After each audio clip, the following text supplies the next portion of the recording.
Imaginez un instant que votre esprit soit un lac de montagne, parfaitement calme, dont la surface reflète la vacuité du ciel. Chaque compliment que vous recevez est une pierre précieuse jetée dans cette eau.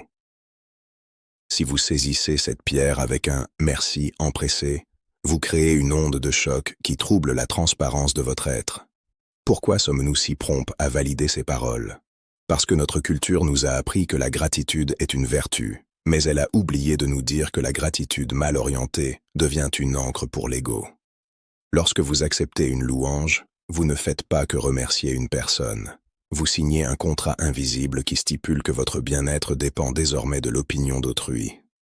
Vous acceptez de porter le masque que l'autre a dessiné pour vous, et ce masque, aussi flatteur soit-il, finit par étouffer votre véritable visage. Le bouddhisme tibétain nous invite à observer cette réaction chimique intérieure. Ce frisson de plaisir qui parcourt votre échine à l'écoute d'un éloge n'est pas de la joie. C'est le cri de famine de votre ego qui vient d'être nourri. Le piège est d'autant plus subtil qu'il est pavé de bonnes intentions. En disant « merci », vous croyez faire preuve d'humilité, alors que vous êtes en train de solidifier une identité factice.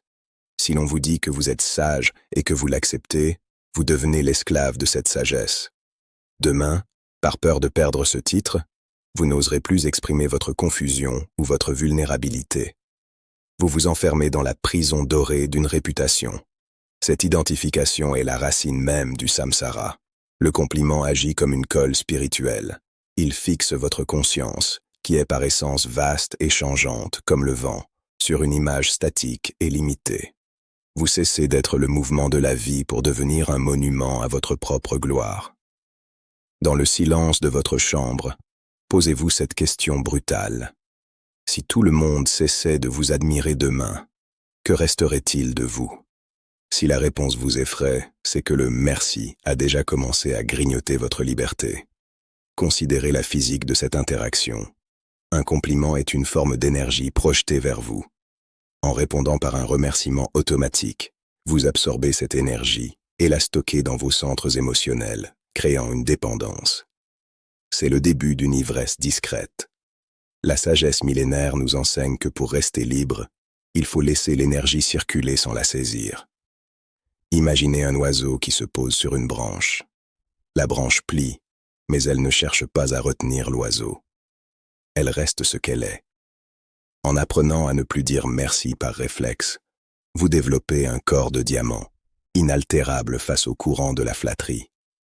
Ce n'est pas de la froideur, c'est une protection sacrée.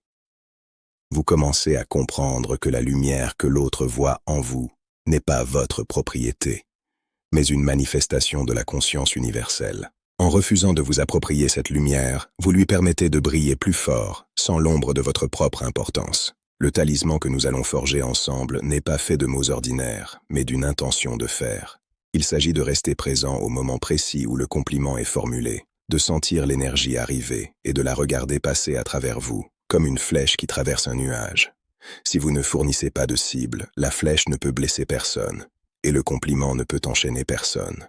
Vous découvrirez qu'en brisant cette habitude sociale, vous ouvrez un espace de vacuité où la véritable paix peut enfin s'installer. Vous n'avez plus besoin de prouver, de maintenir ou de défendre une image. Vous redevenez le lac de montagne, indifférent au fait que les pierres jetées soient de boue ou d'or. La clarté revient, non parce que vous avez acquis quelque chose, mais parce que vous avez cessé de vous encombrer des cadeaux empoisonnés de la reconnaissance. Vous êtes enfin prêt à voir le monde non plus comme un public à séduire, mais comme un miroir de votre propre éveil. Plongeons dans les méandres de cette mécanique invisible qui régit vos interactions les plus banales. Lorsque vous recevez un éloge, une décharge subtile traverse votre système nerveux. C'est la morsure de l'attachement. Le merci que vous prononcez alors n'est pas un simple mot, c'est le sceau d'une transaction énergétique périlleuse. Dans la psychologie profonde du bouddhisme, l'éloge et le blâme sont les deux faces d'une même pièce, deux des 8 vents mondains qui maintiennent l'esprit dans un état de turbulence perpétuelle. Si vous laissez le vent de la louange gonfler vos voiles aujourd'hui, vous donnez tacitement le droit au vent de la critique de déchirer ces mêmes voiles demain. L'ego, ce prédateur insatiable, se nourrit de cette dualité. En validant le compliment par un remerciement personnel, Vous abdiquez votre trône intérieur. Vous confiez les clés de votre sérénité à un tiers qui, d'une simple parole, peut désormais vous élever au sommet de l'extase ou vous précipiter dans l'abîme de l'insécurité. C'est le paradoxe de la reconnaissance. Plus vous cherchez à être inclus dans le cercle de l'admiration sociale, plus vous vous excluez de la liberté sauvage et inconditionnelle de votre propre âme. Regardez de plus près ce qui se joue dans ce silence qui précède votre réponse. Il existe une micro-tension, un soulagement presque physique, lorsque l'autre confirme l'image que vous tentez désespérément de projeter. Ce merci est l'instant précis où vous commettez un vol spirituel. Vous transformez une qualité universelle, comme la sagesse, la beauté ou la force, en une propriété privée. Vous dites « ceci est à moi », mais en vous appropriant cette étiquette, vous donnez naissance à son ombre. La peur. La peur de voir ce reflet se ternir. La peur de ne pas être capable de reproduire cette performance. La peur que l'autre change d'avis. Vous devenez le gardien de prison d'une statue à votre effigie. Les maîtres tibétains, dans leur immense clarté, ne se laissent jamais emprisonner par ces projections. S'ils sourient face à une flatterie, c'est parce qu'ils voient l'absurdité de l'échange.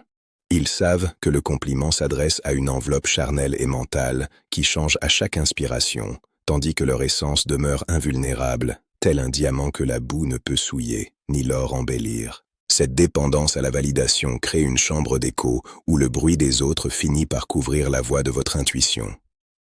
Chaque fois que vous remerciez pour un compliment, vous renforcez le mur de ce labyrinthe psychique. Vous commencez à agir, à parler et à penser en fonction de ce qui générera la prochaine dose de merci. La spontanéité disparaît au profit de la stratégie. Votre lumière ne brille plus pour le plaisir de briller, mais pour attirer l'attention. C'est ici que le piège se referme. Vous devenez une marionnette dont les fils sont tirés par les attentes de votre entourage. Le talisman que nous forgeons ici vise à couper ces fils. Ce n'est pas un acte d'arrogance, mais un acte de survie spirituelle. Il s'agit de reconnaître que la qualité perçue par l'autre existe bel et bien, mais qu'elle ne vous appartient pas. Elle traverse simplement votre canal. En cessant de vous identifier aux compliments, vous cessez d'être une proie pour les fluctuations du monde extérieur. Vous commencez à habiter un espace où ni la gloire ni l'insulte ne peuvent altérer votre équilibre fondamental. La véritable souveraineté réside dans cette capacité à rester immobile au centre du cyclone des opinions. Imaginez la force intérieure qu'il faut pour ne pas saisir l'appât du compliment. C'est une forme de renoncement héroïque. En brisant le réflexe du « merci », vous brisez le miroir déformant qui vous faisait croire que vous étiez petit, incomplet et dépendant du regard d'autrui pour exister. Vous commencez à voir que la source de la lumière n'est pas dans le miroir, mais en vous-même. Le spectateur est ici invité à une déprogrammation radicale. Ne soyez plus le mendiant qui attend une pièce de monnaie sous forme de louange. Soyez le souverain qui sait que son trésor est inaliénable. Ce changement de posture transforme radicalement votre présence au monde. Vous ne cherchez plus à être quelqu'un, vous acceptez d'être tout.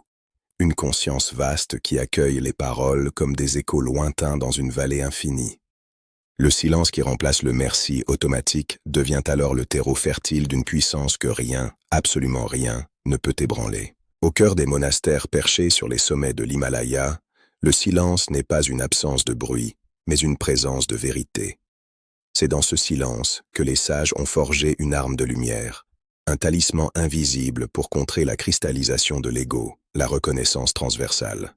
Au lieu du réflexe social du merci, qui agit comme un crochet capturant l'énergie pour la stocker dans le réservoir étroit de votre personnalité, le talisman propose une redirection. En prononçant intérieurement, ou d'un ton d'une douceur cristalline, une phrase telle que « c'est la nature de l'esprit que tu perçois en moi » ou « que cette beauté retourne à la source », vous brisez instantanément le cycle de l'appropriation. Vous ne rejetez pas la parole de l'autre, vous la libérez. Vous refusez d'être le propriétaire d'une qualité pour en devenir le serviteur. Ce geste mental transforme le compliment, qui était un piège potentiel, en une offrande sacrée. Vous ne volez plus la lumière de l'instant pour la cacher dans la poche percée de votre importance personnelle.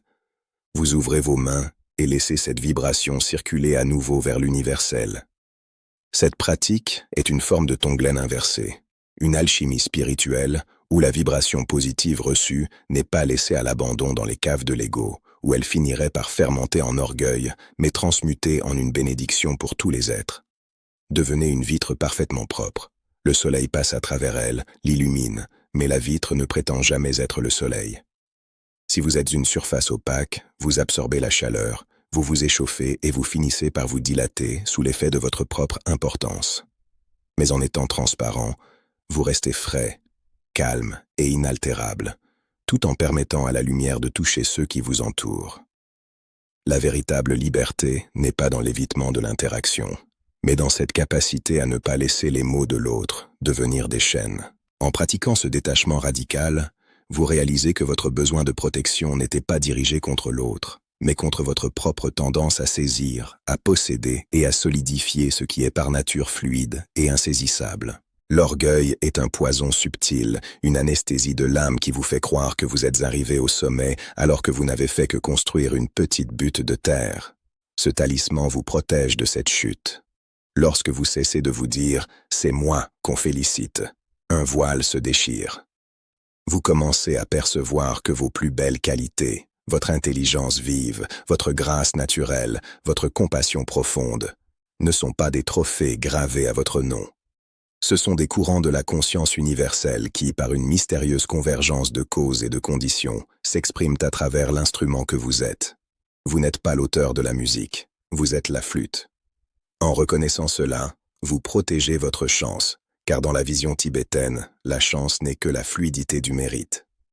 L'humilité n'est pas une dépréciation de soi, c'est l'ouverture maximale de l'être. C'est devenir la vallée fertile, ce lieu de réception pure qui, parce qu'il ne cherche pas à s'élever au-dessus des autres, recueille naturellement toutes les eaux de sagesse dévalant des cimes. Dans ce décentrement réside une puissance que le monde moderne ignore totalement. En répondant avec cette clarté silencieuse, vous créez une résonance qui dépasse largement le cadre de la conversation.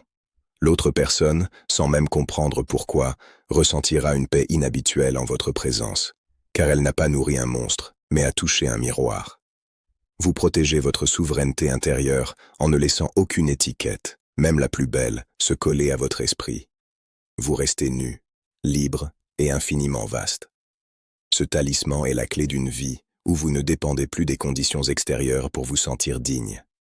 Vous n'avez pas besoin d'accumuler les merci pour prouver votre valeur, car vous savez que votre valeur réside dans votre capacité à laisser la source s'exprimer sans entrave.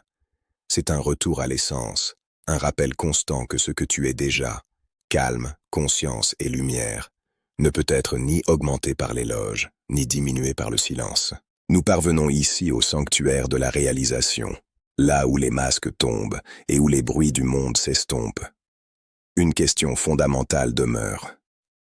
Si vous retirez ce merci qui servait de nourriture à votre ego, que reste-t-il dans l'espace entre vous et l'autre? Il reste une présence vibrante, une densité d'être que nulle étiquette ne peut emprisonner. Ce silence n'est ni vide ni froid. C'est un silence éloquent, une réponse qui dépasse de loin les conventions sociales de la politesse. En apprenant à recevoir un compliment par un simple sourire de reconnaissance, un sourire qui voit l'intention de l'autre sans pour autant s'approprier le contenu de sa parole, vous pratiquez la grande équanimité du Bouddha. Vous cessez de mendier des morceaux de votre propre identité à travers le regard des autres. Vous réalisez, dans une fulgurance de clarté, que vous êtes déjà la totalité de ce que l'on pourrait admirer, et bien au-delà. Les mots flatteurs ne sont plus que des ombres projetées sur le mur de votre existence, des reflets qui dansent mais ne possèdent aucune substance réelle face à la lumière de votre conscience originelle. Ce talisman de non-identification est l'armure ultime du chercheur de vérité. Il vous rend intrinsèquement invulnérable, non pas en érigeant des murs, mais en supprimant la cible. Si les éloges les plus raffinés ne parviennent plus à faire frémir la fibre de votre orgueil, alors les critiques les plus acerbes perdront, elles aussi, tout pouvoir de vous blesser. C'est la loi de la dualité brisée. Celui qui ne s'élève pas sur le piédestal de la louange ne peut pas être précipité dans le gouffre de l'insulte. Vous devenez semblable au ciel, vaste, ouvert et immuable. Les paroles des hommes, qu'elles soient douces comme le chant d'un rossignol ou stridentes comme le cri d'un corbeau, ne sont que des oiseaux qui traversent votre immensité sans jamais y laisser de traces, sans jamais rayer l'azur de votre esprit. En habitant cette présence pure, vous ne rejetez pas l'humanité de l'échange, vous l'élevez à une dimension où seul le vrai demeure, purifié des scories de la vanité. Celui qui domine son esprit est plus grand que celui qui conquiert 1000 armées. Bouddha. Maîtriser sa réaction face à la flatterie est l'acte de bravoure suprême, car c'est une victoire remportée sur l'ennemi le plus intime, l'illusion de la séparation. Chaque fois que vous refusez de laisser un compliment solidifier votre ego, vous dissolvez une frontière. Vous comprenez que la chance n'est pas un événement extérieur à conquérir, mais votre état naturel de fluidité, une rivière de bénédiction qui coule de source dès lors que vous cessez de l'obstruer avec les débris de votre importance personnelle. Ce voyage intérieur ne vise pas à vous doter de pouvoirs mystiques ou de nouvelles capacités de séduction. Il agit comme un rappel brutal et magnifique de votre nature profonde. Vous n'avez rien à devenir, car vous êtes déjà le calme, la conscience et la lumière. La pratique consiste simplement à écarter les voiles de poussière que l'ego accumule à chaque interaction pour retrouver la transparence du diamant. En quittant cet espace de réflexion, portez ce bouclier de clarté comme un vêtement de soie, léger mais impénétrable. La prochaine fois qu'un éloge viendra à votre rencontre, qu'il soit murmuré avec tendresse ou proclamé avec emphase, ne tendez pas la main pour le saisir, ne le laissez pas s'incruster dans votre chair. Laissez-le simplement glisser sur vous, avec la grâce de l'eau sur une plume de cygne, sans mouiller votre essence. Respirez dans cet espace de liberté nouvelle, où vous n'avez plus besoin d'être quelqu'un aux yeux du monde. Contentez-vous d'être là, pleinement présent, souriant à l'impermanence des mots et à la vacuité des formes. Demeurez dans cette luminosité, sans centre ni périphérie, là où la paix n'est plus une quête, mais le sol même sur lequel vous marchez. Vous êtes libre, car vous avez enfin compris que le plus beau des compliments est celui que le silence adresse à votre propre éveil.